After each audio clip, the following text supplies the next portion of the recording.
اعوذ باللہ من الشیطان الرجیم بسم اللہ الرحمن الرحیم۔ کتاب ہے کلندر شعور، صفحہ نمبر 129 129۔ عنوان ہے اس چیپٹر کا تخلیقی فارمولے۔ پیچھے جو ہم نے پڑھا، اب اس کے بعد یہ عملی کلندر شعور کو کیسے حاصل کیا جائے گا، اس کی عملی کاوشیں یا عملی کوششیں جو ہیں ان کی طرف آپ کو متوجہ کیا جائے گا۔ اب یہاں سے یہ کتاب کا تقریباً آخری حصہ 129 پیجز ہم نے 128 پیجز پڑھ لیے۔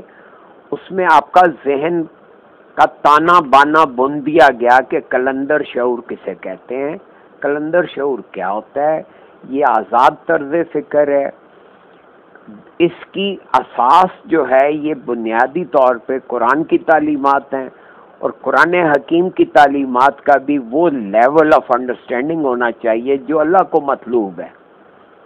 وہ انڈرسٹینڈنگ نہیں جو آپ اور میں جہاں تک پہنچ سکے یا ہم نے جہاں تک رسائی حاصل کی، بلکہ یہ وہ انڈرسٹینڈنگ ہے، وہ فہم ہے، وہ فراست ہے جو اللہ کو مطلوب ہے۔ تو اس کے زیر اثر ایک طرف آپ کو اپنے باطن کا پتہ ہو، اور ساتھ میں پھر باطن میں غیب سے آشنا ہو کر آپ نے تخلیقی فارمولوں کو سمجھنا ہے کہ کائناتی نظام سارے کا سارا تخلیقی فارمولے ہیں۔ تو تخلیق کہتے ہیں جب اللہ تبارک و تعالیٰ کوئی چیز پیدا کرتے ہیں، ہمارے ہاں تخلیق کا یہ مطلب لیا جاتا ہے، لیکن جو حضور کلندر بابا اولیاء نے اس کی تشریح کی ہے، خلق کی، تخلیق کی، تو در حقیقت آپ ذرا سا غور کریں تو معلوم ہوگا کہ تخلیق در حقیقت مقاصد اور تقاضوں کے ملاپ کو کہتے ہیں۔ مثال میں کئی دفعہ عرض کر چکا ہوں کہ گاڑی ہے، گاڑی کا پرپز ہے، اس کا ایک مقصد ہے۔ کیا مقصد ہے؟ کہ اس نے اپنے پیسنجرز کو یا سامان کو ایک جگہ سے دوسری جگہ منتقل کرنا ہے۔ اب وہ کیا سامان ہے اور کیا پیسنجر ہیں اسے چھوڑ دیں۔ ادھر دوسری طرف اس گاڑی کے کچھ تقاضے ہیں۔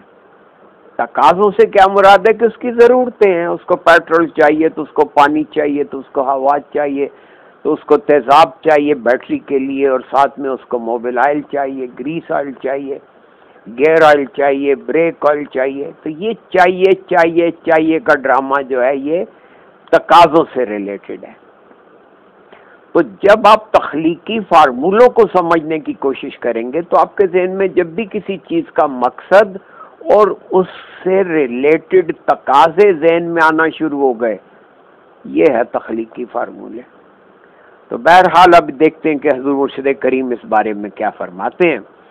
حضور وہ فرما رہے ہیں کہ جب ہم اللہ کی تخلیق پر غور کرتے ہیں تو یہ بات سامنے آتی ہے کہ باوجود اس کے کہ میٹر ایک ہے، تخلیقی قاعدے اور ضابطے اور طریقے ایک ہیں۔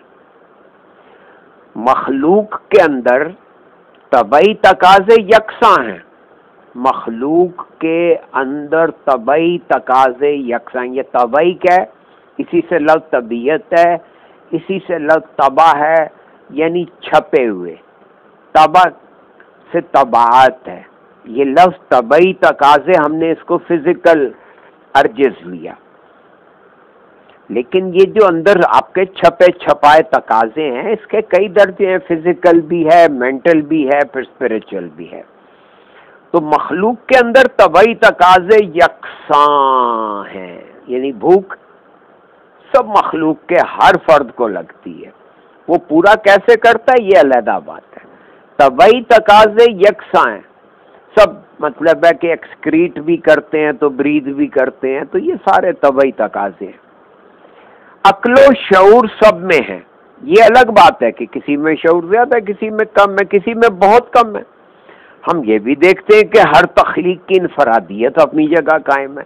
یہ ایک اور اہم نقطہ ہے کہ ہر تخلیق ایک طرف وہ نوعی ہے، یعنی پوری نو کو ریپرزینٹ کر رہی ہے، دوسری طرف ہر تخلیق اپنی جگہ ایک انفرادیت بھی رکھتی ہے. اب آپ اور میں بطور انسان، بطور فرد کے، ایک طرف پوری نوع انسانی کو ریپرزینٹ کر رہے ہیں، دوسری طرف ہماری آئیڈینٹیفیکیشن کی کمپلیشن اور پرفیکشن کا یہ عالم ہے کہ کسی دو بندے کی، کسی دو افراد کی فنگر پرنٹس ایک دوسرے جیسی نہیں ہے، کسی کے کارنیاں، آنکھ کے ڈیلے کے اندر کا ڈیزائن ایک جیسا نہیں ہے.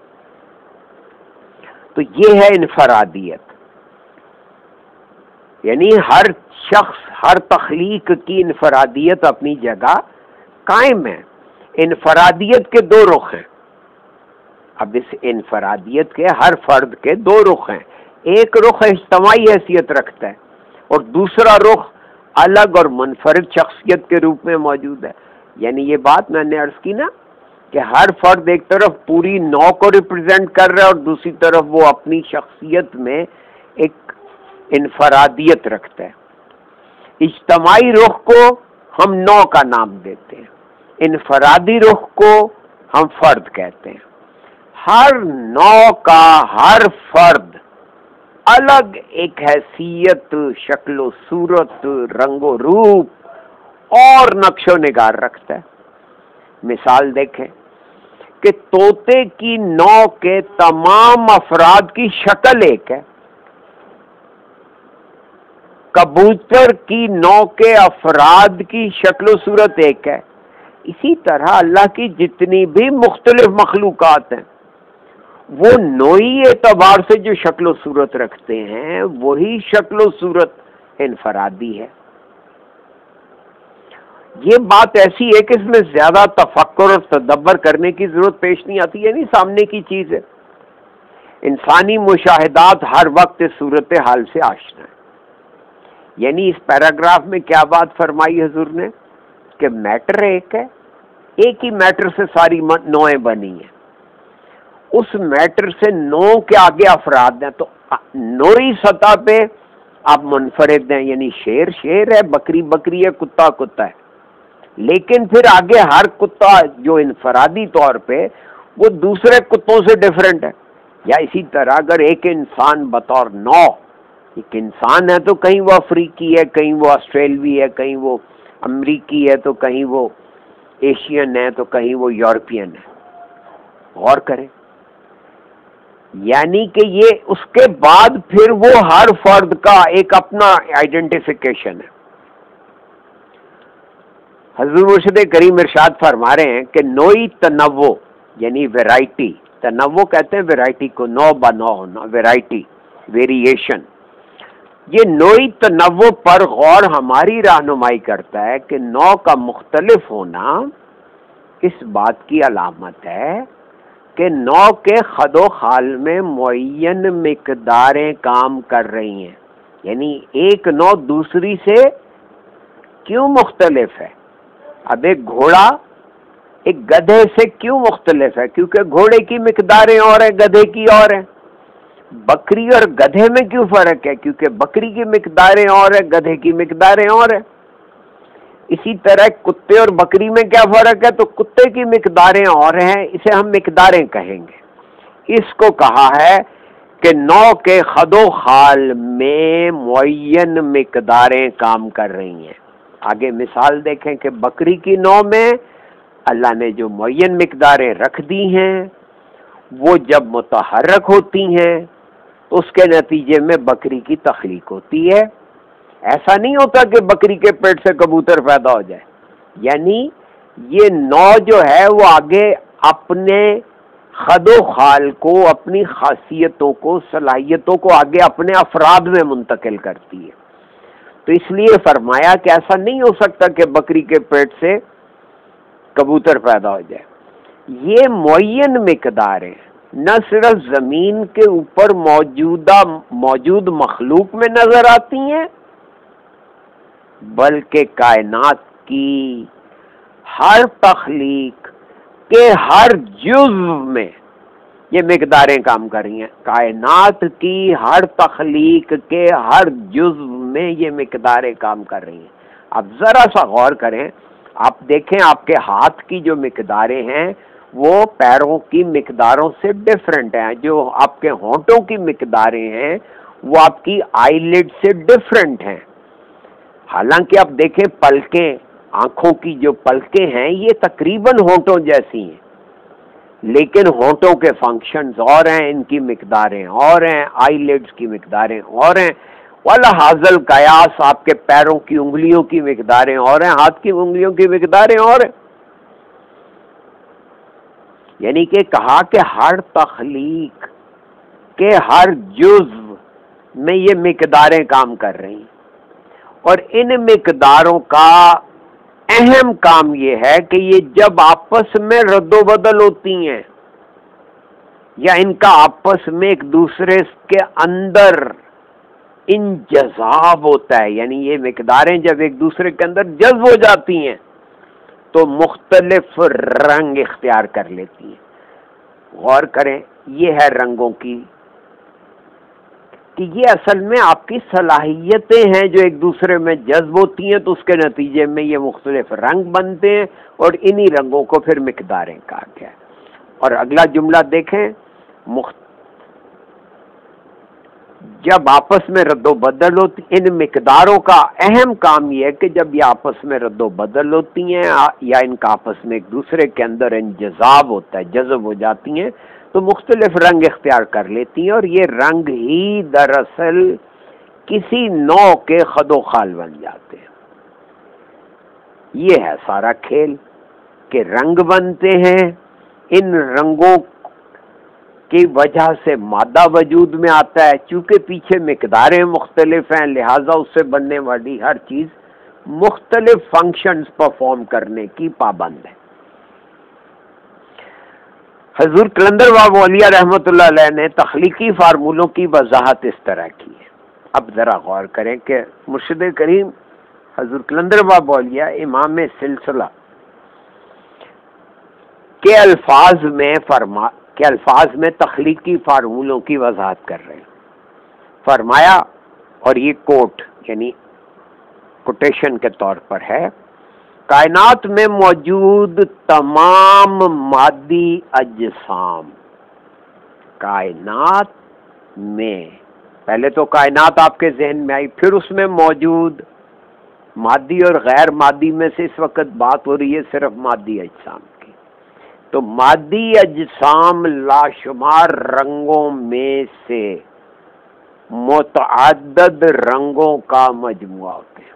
یعنی رنگ تو لاشمار ہیں، یعنی ان کو کوئی شمار نہیں کر سکتا. انگریزی میں اس کے لیے لفظ ہے ان ایسٹیمیبل، ان کو ایسٹیمیٹ نہیں کیا جا سکتا.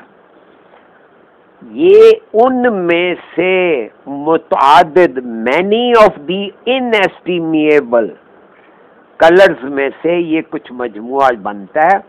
اب یہ رنگ کیا ہے؟ یہ رنگ نسمہ کی مخصوص حرکات سے وجود میں آتے ہیں. یہ رنگ کیسے بنتے ہیں؟ یہ اصل میں نسمہ کی مخصوص حرکات کو کہا جاتا ہے، یا مخصوص حرکات سے وجود میں آتے ہیں.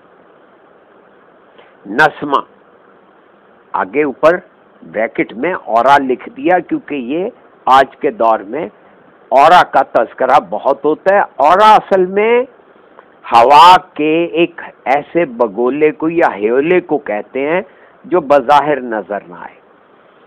اورا اور ہے، نسمہ اور ہے. نسمہ دراصل مخفی روشنی ہے، ہمارا ذہن ظاہر نظر نہیں آ سکتا، لیکن یہ جو نسمہ کا ڈسپلے ہے اس کو سمجھنے اور سمجھانے کے لیے اورا کا نام دیا گیا. اور انگریزی کا لفظ ہے، یہاں پہ بات ہو رہی ہے نسمہ کی. نسمہ اگر کرنٹ مان لیا جائے تو سپارکنگ جو ہے اس کو ہم اورا کہہ سکتے ہیں.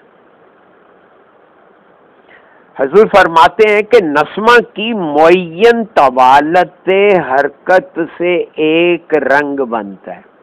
یعنی ذہن کی ایک معین ویو لینتھ یا لینتھ آف ویو، طوالت حرکت